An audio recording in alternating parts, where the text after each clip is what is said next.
என் அன்பு பிள்ளையே, உனக்கான நன்மைகளைச் செய்து கொடுப்பதற்காகவே உன் தாயானவள் இன்று உன்னைத் தேடி வந்திருக்கின்றேன்.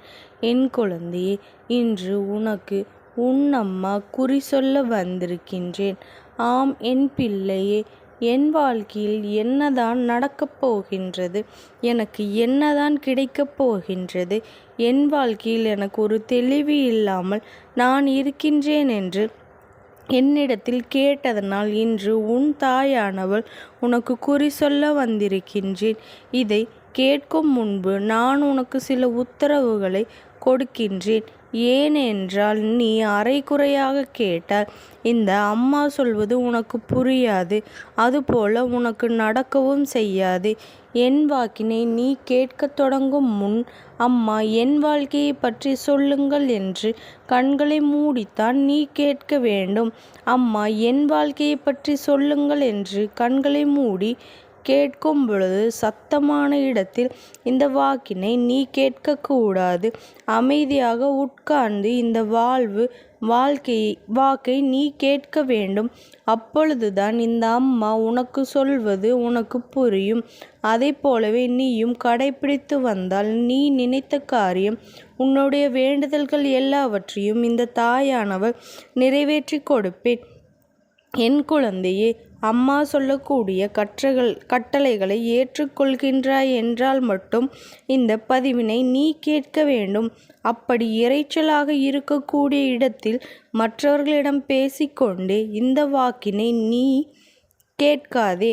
ஏனென்றால் நான் சொல்லக்கூடிய வாக்கு தெய்வ வாக்கு. நான் சொல்லக்கூடிய விஷயம் உன் வாழ்க்கையில் நடக்கக்கூடிய விஷயம். நான் சொல்லும்படி கேட்டால்தான் அது உனக்கு புரியும். அப்படி இல்லை என்றால் உனக்கு அது புரியாது, எந்த ஒரு பலனையும் கொடுக்காது. அம்மா சொல்லக்கூடிய விஷயம் என்னவென்றால், அடுத்து உன் வாழ்க்கையில் என்ன நடக்க இருக்கின்றது என்பதை பற்றித்தான். அது உன் வாழ்க்கையில் நாளை நடக்கலாம், அல்லது ஒரு வாரத்திலே நடக்கலாம், அல்லது ஒரு மாதத்திலே கூட நடக்கலாம். இந்த தாயானவள் சொல்வது நிச்சயமாக உன் வாழ்க்கையில் நடந்தே தீரும் என்பதனை நீ மறந்து விடாதே. இந்த அம்மாவின் சத்திய வாக்கு நான் சொல்வதற்கு காரணம், நீ கண்ணீர் விட்டு அழுததால் எனக்கு நடக்க வேண்டிய விஷயம் நடக்குமா, கிடைக்க வேண்டிய பலன்கள் கிடைக்குமா என்ற 1000 கேள்விகள் உனக்குள் குழப்பத்தை ஏற்படுத்தி கொண்டு மன நிம்மதி இல்லாமல் வாழ்ந்து வருகின்றாய். இந்த மன நிம்மதியை உனக்கு கொடுத்து நீ என்னவெல்லாம் செய்ய வேண்டும் என்று நினைக்கின்றாயோ, என்னவெல்லாம் செய்யக்கூடாது என்று நினைக்கின்றாயோ, எல்லாவற்றையும் உன்னிடத்திலேயே சொல்லிவிடுகின்றேன். அதுபோல இந்த பதிவினை நீ கேட்கின்றாய் என்றால் உனக்கு நல்ல நேரம் தொடங்கிவிட்டது என்றுதான் அர்த்தம். உன் வாழ்க்கையில் நல்ல நேரம் தொடங்கிவிட்டது என்பதனை தெரிந்து கொள்ள வேண்டுமானால் இந்த நேரம் என்னுடைய வாக்கினை நீ கேட்கத் தொடங்கி இருப்பாய்.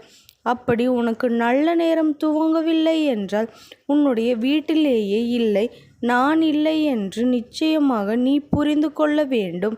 என் குழந்தையே, அப்படி இருக்கக்கூடிய சூழ்நிலையில் உன்னால் எந்த ஒரு விஷயத்தையும் முழுமையாக செய்ய முடியாது. இதையெல்லாம் இந்த வாக்கின் மூலமாக உனக்கு தெள்ளத் தெளிவாக சொல்லிவிடுகின்றேன். கண்களை மூடி இந்த வாக்கினை கேட்க தயாராகி விட்டாயா? இதோ உன் அம்மா உனக்கான விஷயத்தை சொல்கின்றேன், கேள். சில விஷயங்களில் நீ ஆழமாக யோசிக்கின்றாய், ஏமாறுகின்றாய், பயம் கொள்கின்றாய்.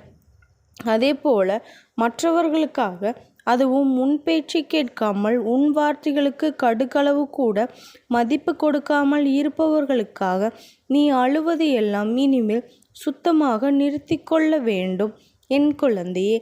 ஏனென்றால் உன் அம்மாவிற்கு அது எதுவும் பிடிக்கவில்லை. ஒருவர் ஏமாற்றுகிறார், ஒருவர் துரோகம் செய்கின்றார் என்றால் அதனை அவர்கள் எல்லாம் உன்னிடம் நான் காட்டிக் கொடுத்தேன். இவர்கள் எல்லாம் இப்படிப்பட்டவர்கள் என்று தெரிந்தும் கொள்கின்றாய். ஆனால் நீ என்ன செய்கின்றாய்? ஏமாற்றுபவர்களுக்கும் துரோகம் செய்பவர்களுக்கும் உன் வாழ்க்கையில் இப்படி நடந்து விட்டதே, எனக்கு இப்படி செய்து விட்டார்களே என்று அதையே நினைத்து அழுது கொண்டிருக்கின்றாய். என் குழந்தையே, அதை நினைத்தும் அழுவதற்கு இதற்கான வருத்தம் கொள்கின்றாய். அவர்கள் உன் வாழ்க்கையில் இருக்கக்கூடாது என்றுதான் அவர்களை நான் விரட்டிவிட்டேன். ஆனால் அவர்கள் மீண்டும் வர வேண்டும் என்று நீ அழுது கொண்டிருக்கின்றாய். இப்படி ஒரு கஷ்டத்திலிருந்து உன்னை காப்பாற்றுகிறேன் என்று வைத்துக்கொள். அந்த கஷ்டத்தையே நீ நினைத்து நினைத்து என் மீது நம்பிக்கை இருந்தால் கண்ணீர் ஒரு பொழுதும் வராது. காரணம் தெரியுமா? ஒரு விஷயம் நம் தாயானவள் நமக்கு செய்தாள் என்றால் அது நன்மையாகத்தான் இருக்கும், நல்லதாகத்தான் இருக்கும் என்று நீ நம்ப வேண்டும். எனக்கு என் வாழ்க்கையில் நல்லது செய்ய என் தாயானவள் வந்திருக்கின்றாள். அப்படி இருக்கும் பொழுது எனக்கு கெட்டது நடக்குமா என்பது எப்பொழுது வேண்டுமானாலும் கஷ்டத்தை கொடுத்திருக்கலாம். ஆனால் எனக்கு இதுதான் நல்லது என்பதனை நீ புரிந்து கொள்ள வேண்டாமாம்? என் குழந்தையே, இதுதான் எதிர்காலத்திற்கு நல்லது என்று நீ தெரிந்து கொள்ள வேண்டும். உன் தாயானவள் உன் வாழ்க்கைக்கு வந்த பிறகு உனக்கு எப்படி நடக்கும், கெட்ட மனிதர்கள் எப்படி உன் வாழ்க்கையில் இருப்பார்கள் என்று நீ கொஞ்சமாவது சிந்தித்து பார்க்க வேண்டாமாம்? உன் வாழ்க்கையில் அனைத்துமே இழந்துவிட்ட பிறகும் உன் உறவு உன்னிடத்திலேயே பேசவில்லை, உன் உறவு உன்னை விட்டு பிரிந்து விட்டது என்று கூறுகின்றாய் அல்லவா? ஏன் விலகிவிட்டது? உனக்கு துரோகம் செய்தவர்கள், ஏமாற்றினார்கள், கஷ்டத்தை கொடுத்தார்கள், வஞ்சகத்தை செய்தார்கள், அவர்களைத்தானே உன்னிடத்திலிருந்து விலக்கி வைத்திருக்கின்றேன்.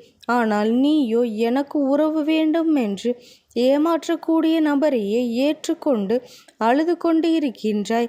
என் குழந்தையே, ஏமாறக்கூடிய ஒரு நபர் உன் வாழ்க்கையில் வந்தால் கடுகளவு கூட சந்தோஷம் கிடைக்காது. வாழ்க்கை முழுவதும் அவர்களுக்காக நீ அடிமையாகத்தான் வாழ வேண்டும்.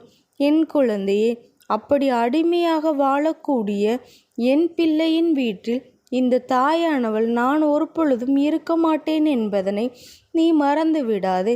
அதை உன்னிடத்திலேயே இப்பொழுது நான் தெளிவாக புரிந்து வைத்திருக்கின்றேன். என் குழந்தையே, அடுத்தவர்களிடம் கையேந்தும் அளவிற்கு நீ இந்த வாழ்க்கையை வாழக்கூடாது என்றுதான் இந்த தாயானவளின் ஆசை. எப்பொழுதுமே அம்மா பிள்ளைகளிடம் எப்படி இருக்க வேண்டும் தெரியுமா? எதை இழந்தாலும், எப்படி நிலைமை வந்தாலும், உயிரே போகக்கூடிய சூழ்நிலையில் இருந்தாலும் நம்மம்மா நம்மை மீட்டெடுப்பாள் என்ற தைரியத்தை உனக்குள் வைத்திருக்க வேண்டும். அப்படி தைரியத்தை நீ வளர்த்து கொண்டு விட்டால் உயிர் போகும் நிலை வந்தால் கூட உன் தாயானவள் உன்னை மீட்டெடுக்க ஓடோடி வருவேன் என்பதை நீ மறந்து விடாதே. ஏனென்றால் நீ சர்வசாதாரணமானவள் கிடையாது. இந்த அம்மாவினுடைய வரம் பெற்ற பிள்ளை என்பதனை நீ நினைவில் வைத்துக்கொள். இந்த நிலையில் இல்லாத செழிப்பையும் பொய்யான உறவையும் நம்பி உன்னுடைய அம்மாவினை நீ இழந்து விடாதே. ஏனென்றால் இப்பொழுது நீ அதைத்தான் செய்து கொண்டிருக்கின்றாய். உனக்கு நான் பலமுறை சொல்லி இருக்கின்றேன், நீ எப்பொழுதுமே அழுக வேண்டாம். என் குழந்தையே, பொய்யான உறவு எது, நல்ல உறவு எது, நல்லவர்கள் யார் கெட்டவர்கள் என்று உன்னிடத்திலேயே ஏற்கனவே நான் எச்சரிக்கைகளையும் கொடுத்து விட்டேன், அடையாளப்படுத்தியும் காட்டிவிட்டேன். அது மட்டுமல்ல, உனக்கு பிரச்சனைகள் இருந்தும் துரோகங்களை செய்கின்றவர்கள் இருந்தும் எப்படி நடந்து கொள்ள வேண்டும், எப்படி நீ ஏமாறாமல் கவனமாக இருக்க வேண்டும் என்று உன்னிடத்திலேயே ஏற்கனவே இந்த தாயானவள் எல்லா விஷயங்களையும் சொல்லிவிட்டேன் அல்லவா? ஆனால் நீ கவனமாக இரு. பலவீனமான விஷயங்கள் உண்டு, அதனை நீ கொஞ்சம் கொஞ்சமாக திருப்பிக் கொள்ள வேண்டும். என் குழந்தையே, நீ அவர்களை எண்ணி கண்ணீர் வடிக்காதே, அவர்களுக்காக நீ வருந்தியும் நிற்காதே. உன்னை விட்டு விலகி சென்ற அந்த போலியான உறவுகள், உனக்கு துரோகம் செய்த அந்த போலியான உறவுகளுக்கும் உன்னை ஏமாற்றியவர்களுக்குமாக நினைத்து கடுகளவும் கூட கண்ணீர் வடிக்காதே. அந்த கல் நெஞ்சம் பிடித்த உறவுகளுக்காக நீ உட்கார்ந்து 1 மணி நேரம் அழுகின்றாய் என்றால் உன் வெள்ளந்தியான மனம் என்னை வருத்தமடைய செய்கின்றது. என் குழந்தையே, இப்படிப்பட்ட கலிகாலத்தில் இப்படியும் நீ இருந்து கொண்டால் உன் வாழ்க்கையில் என்ன ஆவது? என் அருகில் அமர்ந்து நீ என்ன வேலையை செய்து கொண்டிருக்கின்றாய்? நான் உன் இல்லத்தில் இருந்து கொண்டு இதையெல்லாம் கவனித்து கொண்டுதான் இருக்கின்றேன். அதனால் இனியும் இதையெல்லாம் புரிந்து கொள்ளாமல் ஏமாற்றக்கூடிய உறவு, துரோகம் செய்யக்கூடிய உறவு அடுத்தவர்களின் மீது விருப்பம் கொண்ட உறவு, உனக்கு உன் வார்த்தையும் கடுகளவு கூட மதிக்காத உறவு, இவையெல்லாம் நீ தேடிக்கொண்டே இருக்காதே. என் குழந்தையே, அவர்களையெல்லாம் மீண்டும் உன்னுடைய வாழ்க்கையில் கொண்டு வர முயற்சிகளை செய்யாதே.